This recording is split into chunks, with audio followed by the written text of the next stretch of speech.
এখন আপনাদের কাছে আমার প্রশ্ন হলো, এই জিকির সম্পর্কে আলোচনা করতে গিয়েই যে কোরআন এমন একটা জিকির যার হেফাজত দায়িত্ব কার হাতে? আরও ধরে কি জন্যে কন্ত যে আমরা এই কোরআনকে নিয়ে চলবো, কোরআন অনুসারে চলবো, এর মধ্যে যেন কোনো ভেজাল না ঢোকে। যার শুরুতে আল্লাহ বলেছেন এমন একটা কিতাব যার মধ্যে কোনো কি নাই, ভেজাল নাই, সন্দেহ নাই, গোঁজামিল নাই। এই কোরআন নবী মক্কার জীবনে প্রতিষ্ঠা করবার চাইলো, কিন্তু হলো না। আল্লাহ রাসূলকে আল্লাহ বললেন যে হাবিব, মক্কায় আপনি কলেমার দাওয়াত দিয়েছেন, দীর্ঘ সময় পর্যন্ত আপনাকে তারা নির্যাতন করেছে, মুসলমানের সংখ্যা তো বাড়তেইছে না, বরং এ পর্যন্ত 320 জন, 13 বছরে 320 জন। আপনি হিজরত করেন। আল্লাহ তাআলা গভীর রাত্রে নবীকে হিজরতের হুকুম দিলেন। নবী হযরত আলীকে ডাকতে বলেন, আলী, আজকে গভীর রাত্রে মক্কা ছেড়ে আমাকে মদিনায় যাওয়ার হুকুম করেছেন কে? তুমি শুধু আমার বিছনায় একটু ঘুম পাড়বা চাদর মুড়ি দিয়ে।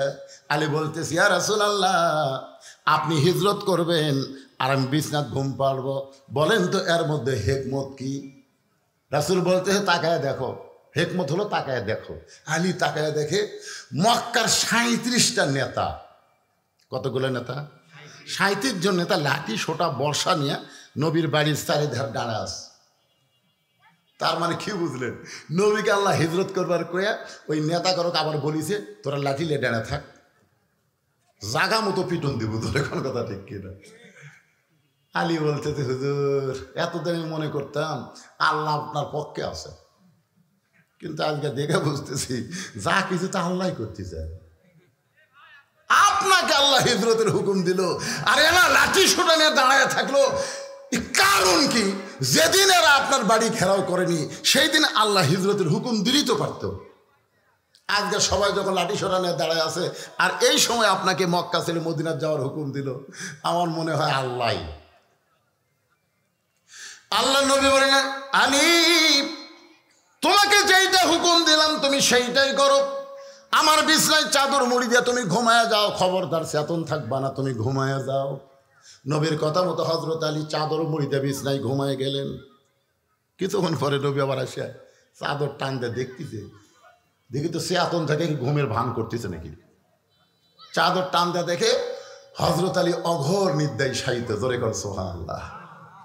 কারণ রাসূল বলেছেন ঘুমায়া যাও। রাসূল যেখানে ঘুমাতে বলেছেন সেখানে চেতন থাকা যাবে। হযরত আলী যখন ঘুমায় গেছে, এমন সময় নবী আমার চুপি চুপি ঘরের দরজা খুলে তাকায় দেখে 37 জন নেতা লাঠি সোটা নিয়ে দাঁড়ায় আছে। রাসূল বলেন, আল্লাহ, এরা যেভাবে তাকায় আছে এখনই বের হলে ওরা আমাকে গ্রেফতার করবে, ধরবে, মারবে। আল্লাহ বলেন, হাবিব, যে কোরআন আপনাকে আমি দিয়েছি, অনুনাজ্জিলু মিনাল কুরআনি মা হুয়া শিফাউ ওয়া রাহমাতুল লিল মুমিনিন। আল্লাহু আকবার। কি বুঝতেছেন? সব সমস্যার সমাধান দিতে পারে। এই যে আয়াত পড়লাম, এরই বাংলা অর্থ হলো সব সমস্যার সমাধান দিতে পারে আল্লাহ। ওগো নবী, আপনি বিপদে পড়বেন এটা না, বরং সূরা ইয়াসিনের মধ্যে কয়েকটা আয়াত আপনি তেলাওয়াত করে এক মুষ্টি বালির উপর ফুৎকার দিবেন। নবী বললেন, বালুত ফুৎ দিলে কি হবে? বলে, আপনার কাম আপনি করেন, আমার কাম আমি করে দিব। ধরে কোন সুবহানাল্লাহ। এক মুষ্টি বালির মধ্যে নবী কোরআনের 3টা আয়াত পড়ে যখন ফুঁ দিলেন, ওই বালুগুলো 37 জন নেতার চোখের মধ্যে ঢুকে পড়ল। আপনারা বলেন তো, চোখের মধ্যে যখন বালু ঢোকে তখন কি আর হাতত লাঠি থাকে? লাঠি তরবারি বর্ষা ফেলে দিয়ে সবাই খালি চোখ ডলতেছে। কি আরে চোখ যখন ডলতেছে, আল্লাহ কয়, নবী এখন দেখেন তো কি খবর? নবী কয়, ওরকে লাঠি দিয়ে ওরকে পাশাত ধরেন যাবি না, বুঝবারই পারবি না। আল্লাহ বললেন, আপনাকে মারা লাগবে না, জাগা মতো মারে আমি দিব, আপনি খালি যান। নবী আমার চুপি চুপি আবু বকরের বাড়ির দরজায় আস্তে করে ডাকলে, আবু বকর। সঙ্গে সঙ্গে দরজা খুলে গেল। রাসূল বলে, আবু বকর, আমি যে তোমার বাড়িতে আসতেছি এটা তুমি আগে থেকেই জানতে নাকি? আবু বকর বলে, হুজুর, আপনার কি মনে নাই? কয়, আজ প্রায় 6 মাস আগে আপনি বলেছিলেন একদিন গভীর রাত্রে মক্কা ছেড়ে মদিনায় হিজরত করা লাগবে, আমাকে সঙ্গে করে আপনি মদিনায় যাবেন। সেদিন থেকে আজ পর্যন্ত কোনো রাত্রিবেলা ঘুমাইনি, সারা রাত আমি দরজায় দাঁড়িয়ে থাকি। সঙ্গে সঙ্গে নবী বললেন চলো যাই। যেই বলছে চলো যাই, আবু বকর বলেন ইয়া রাসূলুল্লাহ চলেন। নবী বললেন আবু বকর চলো যাই বললাম, তুমি আমার সঙ্গে চলতেছো, একটা বার তুমি কি ঘরের মধ্যে যাবা না? তোমার বিবি বাচ্চার কাছে তুমি কি বলবো না? কারণ মক্কা ছেড়ে মদিনায় যাচ্ছ, বিবি বাচ্চার কাছে কি তুমি বিদায় নেবা না? আবু বকর নবী গো, আপনি যেদিন আমার নেতা আর আমি যেদিন ইসলামের কর্মী হয়েছি, সেদিন থেকে কলিজার মধ্যে আমার নিয়ত হলো আল্লাহ রাসূল ছাড়া অন্য কাউকে আমি প্রাধান্য দেই না। আল্লাহর হুকুম নবীর তরিকা মোতাবেক চলাটাই হলো আমার 1 নম্বর দায়িত্ব। নিজের বিবি বাচ্চার কাছে না বলে নবীর সঙ্গে চলতেছেন মক্কা থেকে মদিনার উত্তর দিকে, আর আল্লাহর নবী আবু বকরকে নিয়ে যায় পূর্ব দিকে। আবু বকর বলে হুজুর আপনি কি মদিনার রাস্তা ভুলে গেছেন নাকি? মদিনা হলো মক্কা থেকে উত্তর দিকে, কিন্তু আমরা যাচ্ছি পূর্ব দিকে। রাসূল বলে আবু বকর আমি রাস্তা ভুলি নাই, এই পূর্ব দিকে যাওয়াটাই হলো আল্লাহর হুকুম। আবু বকর বলে রাসূলুল্লাহ উত্তর দিকে মদিনা না যায় পূর্ব দিকে যাওয়া আল্লাহর হুকুম কেন? রাসূল বলে আবু বকর ওই যে একটা পাহাড় দেখতেছো? বলে হ্যাঁ। ওই পাহাড়ের উপরে আমাদের 2 জনকে উঠতে হবে। ওই পাহাড়ের ভিতরে একটা গর্ত আছে, এই গর্তের মধ্যে আমাদেরকে আত্মগোপন করা লাগবে। আবু বকর বলে ইয়া রাসূলুল্লাহ আল্লাহর হুকুমেই যদি মদিনায় হিজরত করা লাগে তাহলে আত্মগোপন করবেন কার ভয়ে? হুজুর আত্মগোপন করবেন কার ভয়ে? আল্লাহ রাসূল আবু বকর আল্লাহর হুকুমে আমাদেরকে আত্মগোপন করা লাগবে। আল্লাহর হুকুমে হিজরত করাও যেমন ফরজ, আল্লাহর হুকুমে আত্মগোপন করাও হলো তেমন ফরজ। আমাকে একজন বলতে হুজুর আইদুল হক জিহাদি, আগে আমরা দেখতে ওয়াজ শুনবার গেলে দেখি ওয়াজও আসে চোরের মতন, মানে কোন দিক দেখতে দেখলো আমরা বুঝতে পারি না। আবার যখন ওয়াজ শেষ হয় তখন বাতি লিবে চলে যায়। এটা কারণ কি হুজুর? কারণ হলো গাড়ে সুর, কারণ হলো গাড়ে সুর, এরই নাম হলো হিকমত। জোরে কর সুবহানাল্লাহ। উত্তর দিকে না যায় পূর্ব দিকে যায়, পাহাড়ের গুহার মধ্যে লুকে আছে। আবু জেহেলের ভয়ে, কাফেরের ভয়ে না আল্লাহর হুকুমে? আল্লাহর হুকুম। আমরা 15.5 বছর লুকালুকি করছি কার হুকুমে? এই নবীর সুন্নত অনুযায়ী। লুকালুকি না করলে আজকে ইসলামী আন্দোলন এত বড় পজিশনে যাইতো। আজকে সমস্ত দল ইসলামী আন্দোলনকে চিন্তা করতেছে, না জানে আগামীতে কি হয়। আমরা তো পুরোপুরি একটা আবাসই দিয়ে দিচ্ছি, সব দেখা শেষ, আগামীতে দেখবো আল্লাহর কোরআনের বাংলাদেশ। এটা কি এমনি এমনি করছি?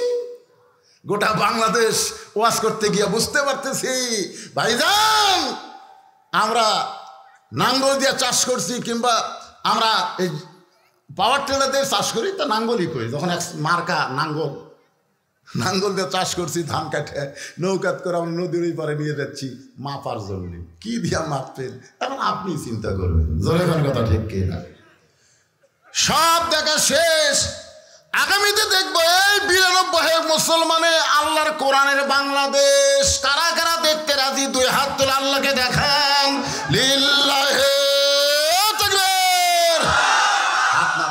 সব তো দেখলেন ভাইজান কোরআনটা কেমন, খালি শুনলে হবে না, এটা বাস্তবে দেখা লাগবে। জোরে কোন কথা ঠিক কি না?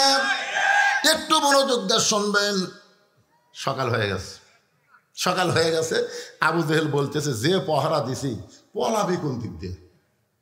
আমাকে পাহারা বুঝতেছে না, সেই রকম পাহারা, পলাবে কোন দিক দিয়ে? আবু সুফিয়ান বলতেছে আজকে রাত্রেবেলা পলানো না, আমরা কি ফেরত যাবো? আবু জেহেল বলতেছে এই 37 জন আবার কবে একত্র হবো? দরকার নাই, দরকার নাই, দরজা ভাঙ্গে আজকে কাম সারা লাগবে। 37 জন নেতার মধ্যে আবু জেহেল হলেন বড় নেতা। দরজা খুলে তাকায় দেখে ওরে তামানে চাদর দিয়ে ঘুম পাড়তেছে। ঘুমের কারণ নাকের শব্দ শোনা যায়। আবু সুফিয়ান আবু জেহেল একসাথে। এই বাম সাইডে একটা যুবক নেতা, নাম হলো উলিদ বিন মুগিরা। উলিদ বিন মুগিরা বলতেছে নেতা, এই মানুষ এক মারার জন্য আমরা সারা রাত পড়া দিচ্ছি, আর এই নাক দেখে ঘুম পাড়তেছে। আচ্ছা নাক দেখে ঘুম কে পাড়তেছে? কেন পাড়তেছে? রাসূল কাছে ঘুম পা। নবীকে কেমন অনুসরণ করে চিন্তা করেন। যারা যদি নবী না পায় তাহলে তো ঘু সাপের মতন মারবে আলী। জোরে কোন কথা ঠিক কিনা? কিন্তু দেখেন আরামসে ঘুম পাড়তেছে। উলিদ বিন মুগিরার হাতে একটা বর্শা ছিল, চাদরের মধ্যে আল্লাহর নবী মনে করে ওই বর্শা যখন মারতে চায়, আবু জেহেল বলতেছে ঘুমন্ত মানুষকে মারা জায়েজ নাই। বড় নেতা ফতুয়া মারছে, ঘুমন্ত মানুষও মারা জায়েজ নাই রে। এতজন মানুষ মিলে তাকে হত্যা করে বানাইছি, ঘুমের মানুষও মারা লাগবে, অচেতন করে তারপর মারবো। উলিদ বিন মুগিরা বলে, নেতা আমার আর তোর সয় না, সারা রাত যাকে মারার জন্য পাহারা দিলাম আর সেই বেটা আরামে ঘুম পাড়তেছে। আপনার সব নেতৃত্ব সবসময় মারা যায় না, দেখবেন অনেক সময় চামচারা নেতা ছাড়া কাম করে, ধরে কোন কথা ঠিক কি না? এই বলে উলিদ বিন মুগিরা যখন বর্ষাটা মারতে চায়, এমন সময় আবু জেহেল খস করে ধরছে। কেন তোকে আমি নিষেধ করি, তারপরে তুই বর্ষা মারিস? আপনার সব কথা মানা যাবে না তো, বুঝতেছেন না? সারা চেতন থেকে চোখ লাল হয়ে গেছে, আর এই বেটা লাখ ডেকে ঘুম পাড়তেছে। আবু জেহেল বলতেছে, উলিদ তুই আমার কর্মী, আমি তোর নেতা। সোনালো বলেন না কেন? কারণ আবু জেহেল জানে আবু জেহেলের বাড়ির সবচেয়ে নিকটে হচ্ছে রাসূলের বাড়ি। আবু জেহেল জানে এই জায়গায় যদি নবীকে রক্তাক্ত করি তাহলে আল্লাহর গজব আসে। উলিদ বিন মুগিরার বাড়ি তো অনেক দূর, অর্ধের গজব না যে আগে হামাক ধরবে। কারণ আবু জেহেল তলে তলে আমাদের নবী যে আল্লাহর নবী এটা বিশ্বাস করে, কিন্তু মানে না। কারণ মানলেই তার ভুয়া নেতৃত্ব চলবে না। আজও পর্যন্ত বাংলাদেশের সব নেতারা জানে আলেমরাই হলো শ্রেষ্ঠ নেতা, ধরে কোন কথা ঠিক না? বিশ্বাস যদি না করেন মসজিদের মধ্যে যান, আপনাকে সিরাজ কন আর যাই কন, যত নেতা আছে এরা কোনোদিন সামনে যাওয়ার পারবি? কথা কন না ভাই, পারবি? দবির পারবি না?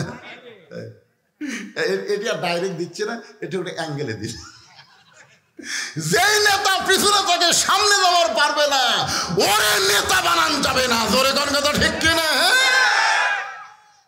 বুঝবার পারেন না, পরে বুঝবেন। আল্লাহর বান্দার একটু মনোযোগ দেবেন। ইন্নামা ইয়াখশাল্লাহ মিন ইবাদিহিল উলামা।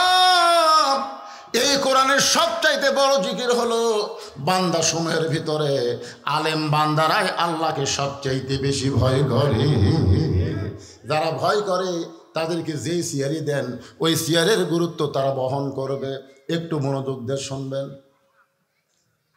আবু জেহেল আল্লাহর নবীর সিনে জানে, এই কারণে চিন্তায় আছে এই জায়গায় যদি উলিদ বিন মুগিরা বর্ষা মারে আর নবী যদি এই জায়গায় মারা যায় তাহলে সর্বোত্তম আমাকেই গজব ধরবে। এজন্য বর্ষাটা খফ করে ধরেছে। আমি আপনাদের কাছে একটা প্রশ্ন করি, নবীর সবচাইতে বড় শত্রু হলো আবু জেহেল, আর নবীর সবচাইতে খারাপ শত্রু হলো উলিদ বিন মুগিরা। বুঝতে পারলেন? নবীর সবচাইতে বড় শত্রুকে আবু জেহেল, আর নবীর সবচাইতে খারাপ শত্রু হলো উলিদ বিন মুগিরা। মানে সবসময় নবীকে খারাপ ভাষা দিয়ে গালি দিত। একদিন নবী সাহাবীদেরকে নিয়ে আলোচনা করতেছে, উলিদ বিন মুগিরা সাইড দিয়ে যাচ্ছে আর বলছে, ও মুসলমানের নবী, তুমি যদি সত্যি আল্লাহর নবী হও তাহলে জন্মের আগে তোমার বাপ বললো কেন? আচ্ছা দেখেন, এইটা একটা কথা হলো। ও মুসলমান নবী, তুমি যদি সত্যি আল্লাহর নবী হও তো জন্মের আগে তোমার বাপ বললো কেন? এখন যদি আমাকে বলে, ও বললো আপনি সত্যি আলেম হন তাহলে আপনি এত কালো হলেন কেন? এখন আপনারা বলেন আমি যে কালো হচ্ছি এটা কি আমি হচ্ছি? তো নবীর যে বাপ মরছে মায়ের পেটত থাকতে, এটা কি নবী মানছে? তাহলে এইরকম কথা বলার কারণ? সঙ্গে সঙ্গে নবীর চোখ দিয়ে পানি আসলেন। শিশু বলে, মইরা গেছে মা, গর্বে থাকতে মরছে পিতা, নবী চোখে দেখলেন না। কে করিবে লালন পালন, কে দিবে সান্ত্বনা?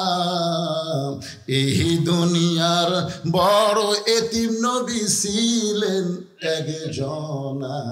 আলাম ইয়াজিদিকা ইয়াতীমান ফাআওয়া। নবীর চোখ দিয়ে পানি পড়তেছে। আল্লাহ কয়, হাবিব কাঁদতেছেন? উলিদ বিন মুগিরার কথা শোনা কাঁদতেছেন? আপনি জানেন ওই কে? তো রাসূল বলতেছে, আল্লাহ আমি তো জানি উলিদ বিন মুগিরা মুগিরার বেটা। না হুজুর, ই মুগিরার বেটা লয়। তাহলে কে? উতুল্লিম বাদা জালিকা জানিম। উনি হলে জাউরা সন্তান, একলা 100টা ভোট দেয়, ওর বাপ একটা ভোট দেয় 100টা, জাউরার গা ধরে করে কথা। আর বাপ হলো একটা ভোট দেয় 100টা, খালি মুড়ির টানে আমার মুড়ি। যারা বাংলাদেশে একের অধিক ভোট দিচ্ছে তারা অধিকাংশই জাউরে। কথা কর না রে, কথা কর না। তোর বাপ কয়টা খায়? একটাতে ভোট দিল কয়টা? এক বাপের বেটা হয়ে তুই 10টা ভোট কেমন দেশ? উতুল্লিম বাদা জালিকা জালিম। নবী বুঝবার পারছে আল্লাহ কি কইছে। কিছুদিন পরে ওর কামিত হলো ওই নবীর খারাপ শত্রু। নবী আবার যখন আলোচনা করতেছেন ওই আসতেছে, তো নবী জানে ওই তো এসে একটা খারাপ কথা বলবি। তো ওলীদ বিন মুগীরা বলার আগেই নবী আউট করে দিছে, উতুল্লিম বাদা যালিকা জানিম। ওলীদ বিন মুগীরা কয় কে রে? আমার দেখার পরে নবী কথা কইল, তাহলে আমি কি অবৈধ? আমার কি বাপের ঠিক নাই? নবী গেলেন তো দূরের কথা, মারছে দৌড়, এক দৌড়ে মায়ের কাছে। মা, মাগো, উতুল্লিম বাদা যালিকা জানিম। মা কান্দার বলে, এত বছর পর এই সত্য কথা তোরে কে শুনাইল? যে কথা দুনিয়ার কেউ জানে না রে, খালি আমি জানি।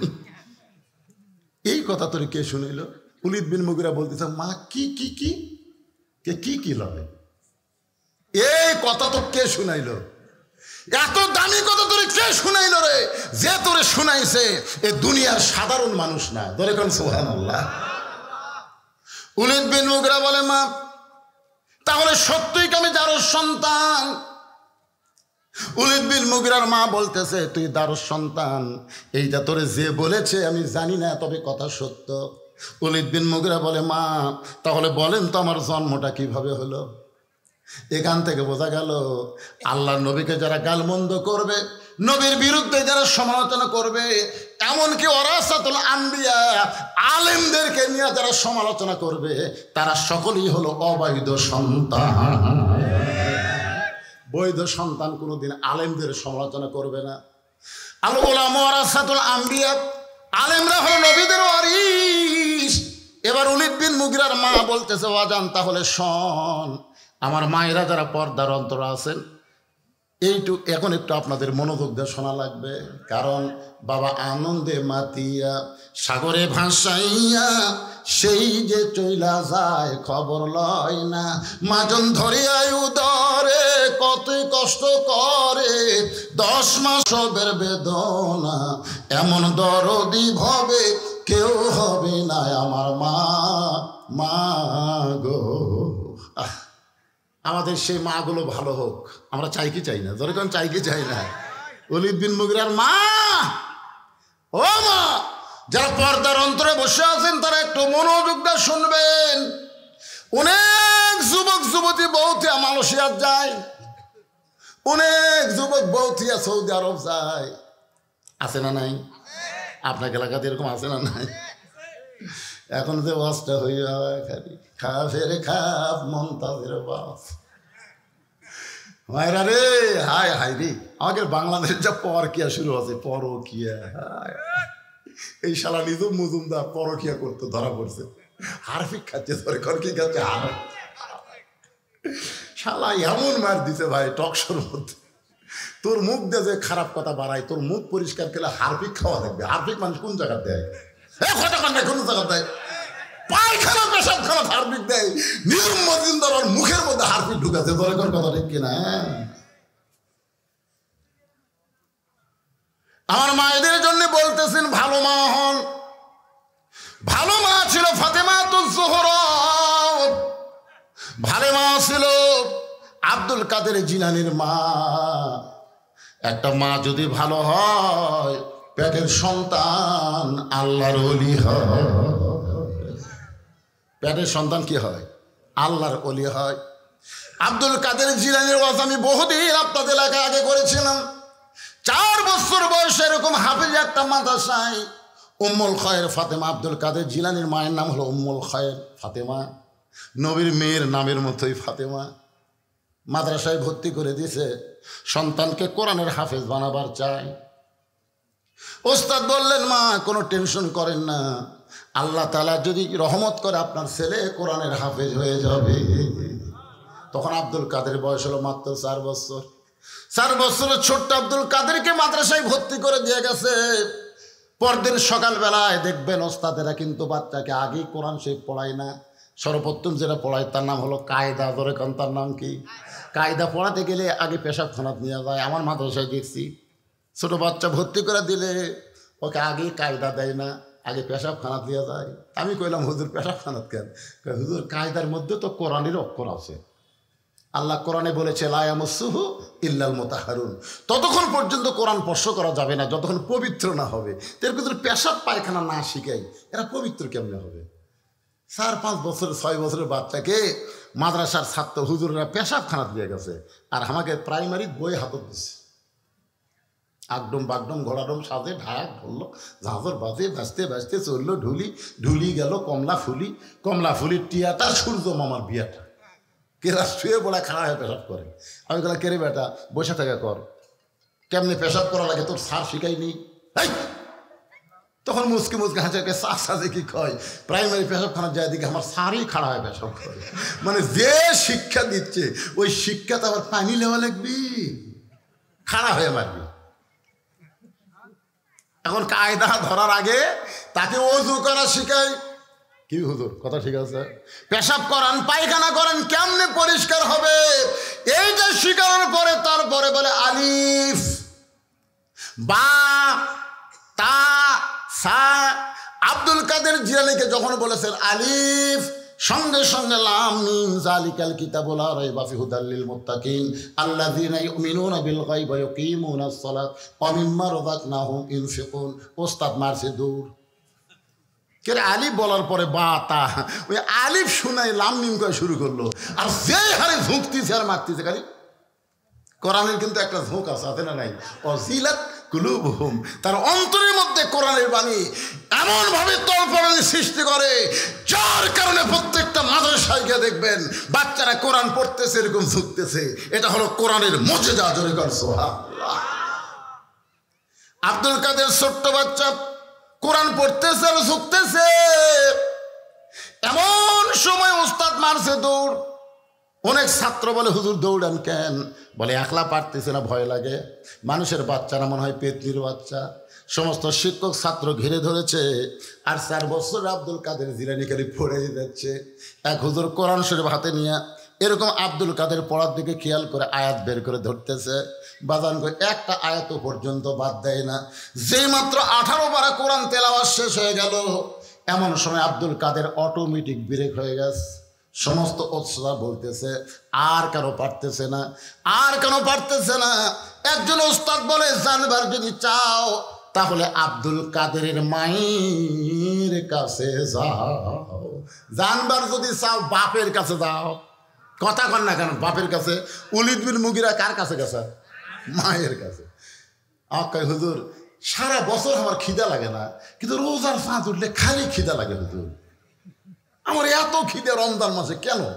তা আমি বললাম, তোর এত খিদে কেন? তুই মায়ের কাছে যা।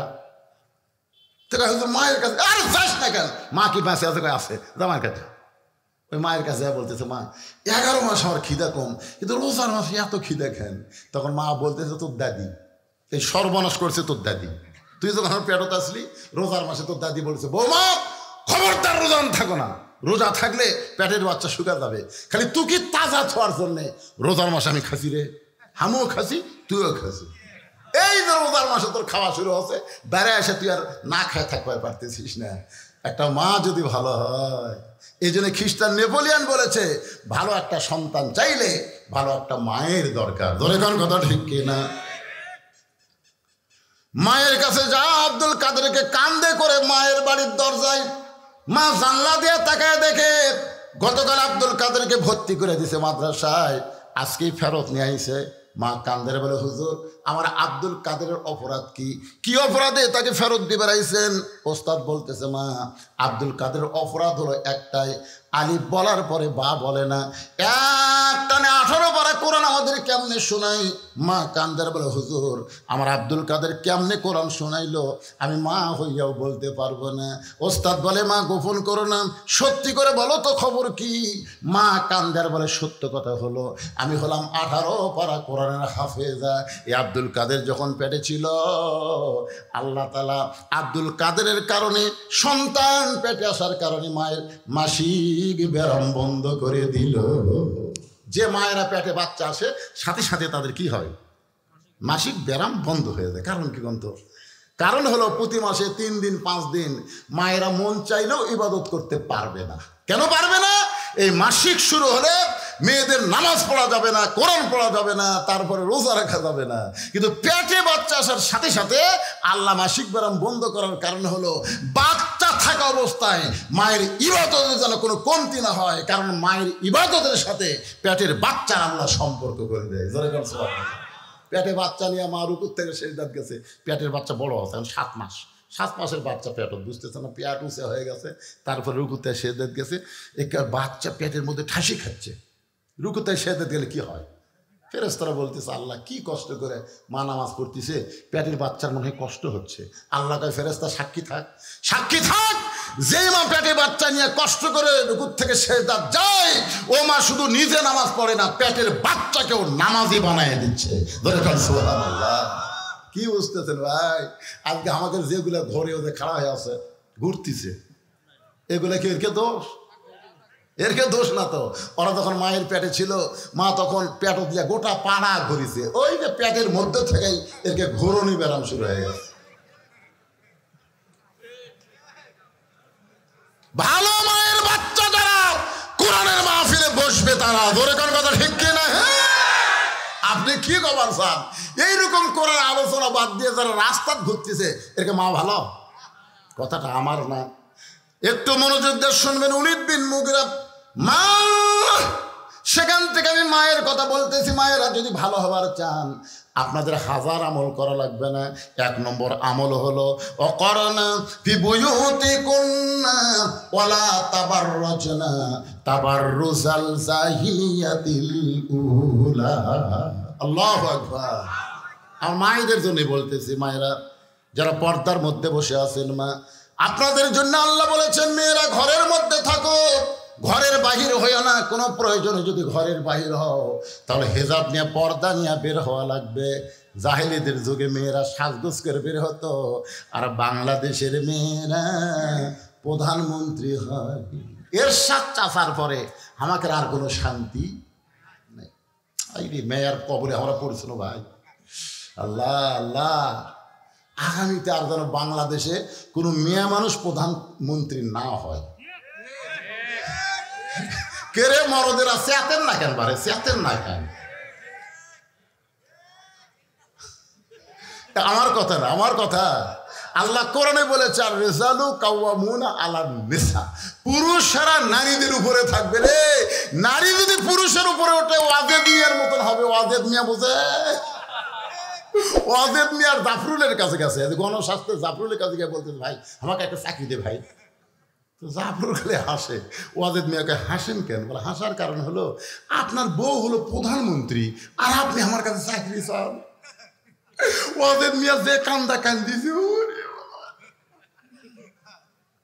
ভাই যেদিন থেকে প্রধানমন্ত্রী হচ্ছে ভাই, সেদিন থেকে আমার কলজাতে আগুন ধরে দিছে ভাই। আমার একটা কথাই মানে না, আমার ওর কথা মানা লাগে। আমি একটা চাকরি করবো। চিন্তা করে দেখেন, যে হাসিনা তার স্বামীকে শান্তি দেয়নি, সেই হাসিনা বাংলার জনগণকে কোনোদিন শান্তি দেবার আসেনি। যেরকম কথা ঠিক কিনা? ওই বাংলায় আইসে বাংলার মানুষদেরকে হত্যা করতে, প্রতিশোধ নেওয়ার জন্য। যেরকম কথা ঠিক কিনা? তাছাড়া কেমনে বলে আমার বাপের দেশ, আমার দেশ, বাপের দেশ, আমার দেশ? প্রধান সেনাপতি কি বলেছে? আমাদেরকে গুলি করার অর্ডার দিচ্ছে, গুলি করার। এই 2000 খালি প্রধান সেনাপতি যদি গুলি করত, লক্ষ লক্ষ বাংলাদেশের ছেলেরা, ছাত্র জনতা মারা যেত। তোর এখন ঠিক কিনা? কিন্তু গুলি কেন করেনি? ওই স্বরাষ্ট্রমন্ত্রীর কাছে পুলিশের আইজি বলতেছে, স্যার স্যার আপনারা খালি কোন যে গুলি করেন, আমরা তো করতেছি কিন্তু কাম তো হচ্ছে না। তো স্বরাষ্ট্রমন্ত্রী কয়, কি হয়েছে? দেখেন দেখেন, এই যে গুলি করতেছি, এটি ফাঁকা হতেই ওই পোড়া যায় আর এখন খাড়া হয়। গুলিতে মানুষ ভয় করে না, এরা আসলে কি? এরা হচ্ছে তয়রান আবাবিল। কারণ আবু সাইদ মরা শুরু হয়ে গেছে ভাই, আমার যখন রক্ত পড়তেছে আমি তখন জান্নাতের 8টা দরজা দেখতে পাই। মুগ্ধ বলতেছে আমি যখন শেষ নিঃশ্বাস ত্যাগ করি রাসূল আমার কাছে হাউজে কাউসারের পানি নিয়ে আসলো। ইয়ামিন বলতেছে ওরা গাড়ি থেকে আমাকে লাথি দিয়ে ফেলে দিয়েছে, আমি জান্নাতের মধ্যে চলে গেছি। ছাত্র জনতা বুঝতে পেরেছে হাসিনার বিরুদ্ধে আন্দোলন না করলে বাংলাদেশের মানুষ শান্তিতে থাকবে না। হকের পক্ষে থাকতে গেলে দরকার হলে জীবন দেওয়া লাগবে। ধরে কথা ঠিক কিনা?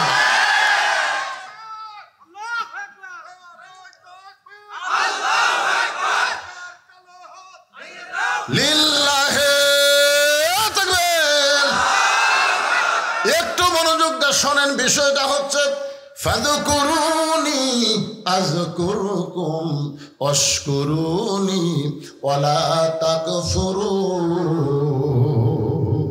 আল্লাহু আকবার। একটু মনোযোগ দিয়ে শুনবেন। আব্দুল কাদেরের মা বলতেছে আমার সন্তান যখন দুনিয়াতে ভূমিষ্ঠ হলো, ভূমিষ্ঠ হওয়ার পরে আমার সন্তানকে যখন স্তনের দুগ্ধ পান করাতাম তখন আমি আল্লাহর কোরআন তেলাওয়াত করতাম।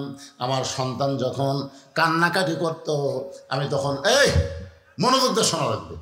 আব্দুল কাদেরের মা বলতেছে আমার সন্তান যখন কান্নাকাটি করত আমি তখন বাবু তত করে কান্না থামাইনি, আমি আল্লাহর কোরআন তেলাওয়াত করেছি। কোরআন তেলাওয়াত শুনতে শুনতে আব্দুল কাদেরের কান্না থেমে যেত। আব্দুল কাদের রাত্রেবেলা যখন আমার কাছে বিছনায় ঘুমাইতো আমি এক পারা কোরআন না শুনাইলে আমার আব্দুল কাদের কোনোদিন ঘুমাইতো না। আমি তাকায় দেখতাম আমার আব্দুল কাদের চেতন হচ্ছে, আমি কোরআন পড়তেছি। আমার আব্দুল কাদের যে এক পারা হয়ে গেছে আমি তাকায় দেখি চোখ বন্ধ করে ঘুমায় গেছে। আমার মনে হয় আমার পেট থেকে দুনিয়াতে আসার পরে এই 4 বছরে আমি 18 পারা কোরআন বহুবার তেলাওয়াত করেছি। আমার তেলাওয়াত শুনতে শুনতে আব্দুল কাদের হয়তো 18 পারা কোরআন হেফজ করেছে। সমস্ত শিক্ষক ছাত্র কান্দের বলে মা যদি ভালো হয় পেটের বাচ্চা আল্লাহর ওলি হয়ে যায়। মা উতুল্লিম বাদা যালিকা জানিম। মাগো এইটা বলার পিছনে কারণ কি? মা বলতেছে রে উলিদ শোন, আমি যখন যুবতী ছিলাম তখন তোর বাবা আমাকে বাড়িতে থিয়া ব্যবসার কাজে বাইরে গেল, ব্যবসার কাজে চলে গেল। আমি যুবতী বউ ঘরে আছি, ব্যবসার লোভে পড়ে তোর বাবা আমার কথা ভুলে গেছে। বছরের পর বছর ব্যবসা করতেছে কিন্তু বাড়িতে যে যুবতী বউ আছে এইটা খেয়াল নাই। এই জন্য আল্লাহ তাআলা কোরআনে বলেছেন হুন্না লিবাসুল লাকুম ওয়া আনতুম লিবাসুল লাহুন্না। কি বুঝলেন? সবচাইতে বড় জিকির স্বামীকের জন্য। বউ হলো তোমার পোশাক, আবার স্বামী হলো বউয়ের পোশাক। এই শীতের দিনে কি বুঝতেছেন? আমি ছোটবেলাতে একটা গান শুনছিলাম, আপনারা শুনছেন কিনা? কেশবী ভাই শুনছেন? গানটা হলো জামা তোর জামাইয়ের বাহানি আমি যাব না, তোমার জামাই চাকরি করে মহিমাগঞ্জ সুগার মিলে, মাসে মাসে পত্র পাঠায় ঘরে আসে না। জামা মানে মগ বলতেছে জামা তোর জামাইয়ের বাহারি আমি যাব না। কি বুঝতেছেন? যুবতী বউকে বাড়িতে রাইখা যুবক স্বামী যখন বাহিরে যায় আল্লাহ কোরআনে বলেছেন হুন্না লিবাসুল লাকুম ওয়া আনতুম লিবাসুল লাহুন্না। স্বামী হলো বিবির পোশাক, বিবি হলো স্বামীর পোশাক। নবী আমার ঘরের মধ্যে বসে আছে, এমন সময় উম্মাহাতুল মুমিনিন আয়েশা ঘরের মধ্যে ঢুকছে। নবী আস্তে করে দাঁড়িয়ে গেলেন, আয়েশার সম্মানে না, আয়েশার মহব্বতে। জোরে গণ সুবহানাল্লাহ। একটা হলো মহব্বত, একটা হলো সম্মান। আল্লাহ নবী আস্তে করে দাঁড়িয়ে গেলেন, 2 কদম হেঁটে নবী নিজেই দরজা বন্ধ করে দিলেন। নবী শুধু দরজা বন্ধ করলেন না, নবী ঘরের জানলাও বন্ধ করে দিলেন। মা আয়েশা থর থর করে কাঁপতেছে। আল্লাহ রাসূল বলে আয়েশা কাঁপো কেন? বলে আপনার জুতার পরশে আল্লাহর আরশ ধন্য হয়ে গেছে। হুজুর যদি কোনো বেয়াদবি হয় নয়, আল্লাহ নবী আয়েশা একজন নবীর জুতার পরশে আল্লাহর আরশ ধন্য হয়ে গেছে। একজন নবীর জুতার পরশে। আয়েশা বলে, হুজুর আপনি তো সেই নবী। আল্লাহ নবী বলতেছেন, আমি সেই নবী ছিলাম যতক্ষণ দরজা খোলা ছিল, কিন্তু দরজা যেই বন্ধ হয়ে গেছে আয়েশা, আমি আর নবী নাই রে, আমি হলাম স্বামী আর তুমি আমার বিবি। আয়েশা দৌড়ে এসে নবীর বুকে মাথা রেখে বলতেছে, আল্লাহ আল্লাহ, আমার নবী শুধু বিশ্ব নবী নয়, আমার নবী হলেন পৃথিবীর 1 নম্বর স্বামী। সুবহানাল্লাহ। যেই বলছে 1 নম্বর স্বামী, নবী তখন আস্তে করে আয়েশাকে এই বাম হাতে বুকের মধ্যে নিয়ে ডান হাতে একটা ঠাসি মারছে। এটা কিসের ঠাসি? মহব্বতের ঠাসি। আপনি আপনার বউকে বুকের মধ্যে নিয়ে একটা ঠাসি মারবেন, নবীর সুন্নত আদায় হবে। একটা সুন্নত আদায় করলে 100 গলা কাটা শহীদের সওয়াব। এটা কোন সুন্নত? টুপি মাথার দেওয়া, পাগড়ি পরা, এটা হলো বুকের মধ্যে নিয়ে ঠাসি দেওয়া সুন্নত। কথা কয় না, এই সুন্নত সমাজে চালু আছে। কথা কন না কেন? যেই সুন্নত সমাজে চালু নাই, এই সুন্নত যদি আপনি চালু করেন তাহলে 100 গলা কাটা শহীদের সওয়াব পাবেন। টুপি তো চালু আছে, দাড়ি চালু আছে, এগুলো তো সস্তা সুন্নত। সবচাইতে বড় সুন্নত হলো বাতিলের বিরুদ্ধে লড়াই করে মুখের দান ভাঙ্গা ফেলা দেওয়া। কথা, এই দাঁত ভাঙ্গা হলো 100 গলা কাটা শহীদের সওয়াব। এই খাওয়ার পরে মিষ্টি খাওয়া, মনে করছে মিষ্টি খাওয়া 100 শহীদের গলা কাটা না। যে সুন্নত সমাজে চালু নাই, এই সুন্নত চালু করলে 100 গলা কাটা শহীদের সওয়াব আল্লাহ দান করবে। ধরে করেন সুবহানাল্লাহ। আল্লাহর বান্দার একটু মনোযোগ দেন। আল্লাহ তাআলা ডাক দিয়ে বলেন, জিবরাইল লহে মাহফুজ থেকে কোরআনের আয়াত নিয়ে নবীর কাছে যাও, নবীরে জানায় দাও, হুন্না লিবাসুল লাকুম ওয়া আনতুম লিবাসুল লাহুন্না। ওলীদ বিন মুগীরার মা বলতেছে, তোমার বাবা মাসের পর মাস, বছরের পর বছর যখন বাহিরে, তখন আমার মনের মধ্যে একটা ব্যারাম ঢুকলো, একা একা কেন ভালো লাগে না, কোনো কাজে মন যেন বসে না, আমার কি হতে কি হয়ে গেল, আমি নিজেও তো কিছু বুঝি না। ওলীদ বিন মুগীরার মা বলতেছে, আমি ঘরের ছাদে গেলাম, ঘরের ছাদে গিয়ে উড়ু উড়ু মন নিয়ে যখন তাকাই, তখন দেখি তোমার বাপের ছোট ভাই। ওলীদ বিন মুগীরার বাপের কি ভাই? যার নাম আমাকে আপনাকে ধনুটি কি খায়? বাপের ছোট ভাইকে বলা হয় দেওরা। বাড়ির আগে বেতেরা হাল জুইরাছে ছোট দেওরা রে। এই রংপুরের ভাওয়ায় সাল মফিজ এলাকার গান ধরে কণ্ঠে দিল। আমি মা বোনদেরকে বলবো, পুরুষ জাতের মধ্যে 2টা দলকে আপনারা কাল সাপের মতন ভয় করবেন। একটা হলো দেওরা আর একটা হলো দুলাভাই। এই 2টা খালি সুযোগ খোঁজে। জোরে কর কথা, ঠিক কিনা? মা বোনদেরকে আমি বলতেছি, মা এ দেওরা দুলাভাইকে কাল সাপের মতন ভয় করবেন, এদেরকে ধার দিয়ে ঘেঁষতে দিবেন না। এখন ওলীদ বিন মুগীরার মা বলতেছে, উড়ু উড়ু মন নিয়ে আমি তোমার বাপের ছোট ভাইকে দেখে আমি আস্তে করে ছাদ থেকে ঘরের মধ্যে এসে দরজা খুলে দিলাম। দরজা খোলা মাত্রই তোমার চাচা ঘরের মধ্যে ঢুকলো। আর ঘরের মধ্যে যখন ঢুকলো, আমি তখন এমন কিছু বাহানা করলাম, মেয়ে মানুষ কিন্তু কিছুই করা লাগবে না, খালি অন্যা বাঁধে মধ্যে ফেলা দিবি আর গাবি, ফেলা দিবি আর গাবি, তখনই ছেলেরা বুঝতে পারবি ই আমার মিস কল মারতেছে। তোর কথা কর না, কথা কর না,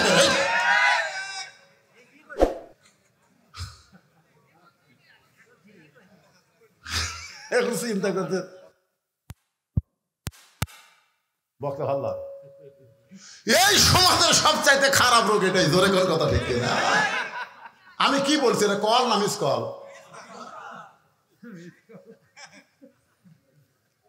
এখন তোমার চাচা বুঝবার পাই না, আমার সঙ্গে তোমার চাচার মিলন হলো। ওই মিলনের মাধ্যমে তুমি আমার পেটের মধ্যে ঢুকলে, তুমি আসলেই যারো তো সন্তান।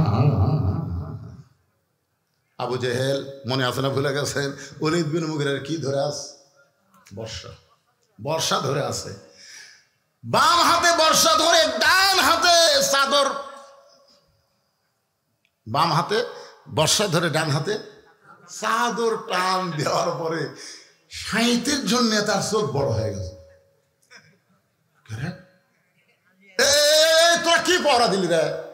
তোরা যে খুলি ঘুম পাড়তিছে। আমরা তো তাই দেখলাম বারে, ঢুকলো কখন? আবু জাহেল বলতেছে, আলী এই তোমার নবী কোন দিক দিয়ে পলালো রে? আলী খালি মুসকে মুসকে হাসতেছে। সুবহানাল্লাহ। মুসকে মুসকে হাসার কারণ হলো দুইটা। এক নম্বর কারণ হলো আমার নবী নিরাপদে আছে। সুবহানাল্লাহ। কারণ যখন ওই যে চাদরের মধ্যে ঢুকছিল তখন মনে করছিল যে হারে হারে লাঠি সোটালি আছে, আহা আমার তো নবী ঘুমাবার বলবো, আরে নবী কি বিপদের মধ্যে পড়ে নাকি, এই চিন্তা নিয়ে কিন্তু ঘুমাইছিল। কিন্তু যখন আবু জাহেল বলতেছে আলী তোর নবী কোন দিক দিয়ে পালাইলো, তখন আলী দুই কারণে হাসতেছে। এক নম্বর কারণ হলো নবী নিরাপদে আছে, আর দুই নম্বর কারণ হলো তোরা 37 জন পাওরা দিলি, চেতন থেকে তোরা পাওরা দিলি, নবী কোন দিক দিয়ে গেল? আমি ঘুমের মানুষকে জিজ্ঞাসা করিস কেমনি? তোরা কি চেতনা ছিল না? কয় হয় আমি কেন, আমি ঘুমের মানুষ, নবী কোন দিক দিয়ে গেল কেমনে কব? যেই কইছে সঙ্গে সঙ্গে আবু জেহেলের রাগের উপর পড়ছে পানি। কে রে? ঠিকই তো, ছাই বোঝেন না, মুকুট পড়ছে ছাই। আপনারা বলেন তো যতই ভালো তরকারি দেখান, কারণ মুকুট যদি একবার ছাই পড়ে খাওয়া আসা। এমন কথা হযরত আলী বলেছে আবু জেহেলের মুখে পড়ছে ছাই। আবু জেহেল বলতে যে খামাখা এর কাছে সময় নষ্ট করার দরকার নাই, আমার মনে হয় বেশি দূর পর্যন্ত যাবার পারে নাই। আবু বকর বলতেছে রাসূলুল্লাহ এই যে আমরা গর্তের মধ্যে লুকিয়ে আছি নবী গো, আল্লাহ রাসূল যদি ওরা ঘুষতে ঘুষতে আমাদের এই গর্ত পর্যন্ত আসে, সঙ্গে সঙ্গে বলেন আলী আবু বকর ফাযকুরুনি, সকলে বলেন ফাযকুরুনি আযকুরুকুম ওয়াশকুরুলি ওয়ালা তাকফুরুন। যে আল্লাহকে স্মরণ করে আল্লাহ তাকে স্মরণ করেন, এইটা বুঝাইতে গিয়া এমন একটা জায়গায় আপনাদের লাগলাম। হযরত আলী চাদর থেকে উঠেছে আর আবু জেহেল 37 জন নেতা নিয়ে নবীকে খোঁজার জন্য যাচ্ছে। যে আবু জেহেল 37 জন নেতাকে নবী খোঁজার জন্য যায়, এমন সময় হযরত আলী ভাবে, কি বুঝতেছেন এই বুড়া আঙ্গুলি ঘুরায় বলতেছে।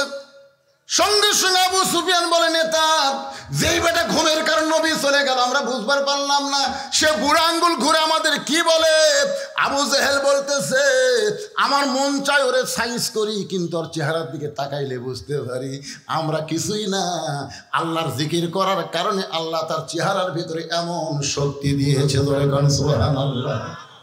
আল্লাহর বান্দারা, এই যে ছেলেরা আজকে 2 দিন ব্যাপী কোরআনের মাহফিল তথা জিকিরের মাহফিলের আয়োজন করেছে, এই মাহফিল করা থেকে আপনারা খুশি না বেজার? কারা কারা খুশি? 2 হাত তুলে আল্লাহকে দেখান। লিল্লাহি তাকবীর। এরা ইচ্ছা করলে আনন্দে গান বাজনা করতে পারতো, সেটা করে নাই। আল্লাহর ঘরের উন্নয়ন কল্পে এরা 2 দিন ব্যাপী কোরআনের মাহফিল করেছে। ভাইজান আমি যখন উঠছি এই তেজে তখন সময় ছিল 5 মিনিট কম 6টা, এখন দেখতেছি 10 মিনিট কম 8টা। দীর্ঘ প্রায় 1.25 ঘন্টার বেশি, 1 ঘন্টা 50 মিনিট আলোচনা করার পরে আমি একটা আপনাদের কাছে গামছা দিয়ে পাঠাবো, ব্যাগ দিয়ে পাঠাবো। সকলে মন থেকে খুশি হয়ে যে যা পারবেন আল্লাহর রাস্তায় একটু দান করবেন। যদি আপনি দান না করে চলে যান, যেতে পারেন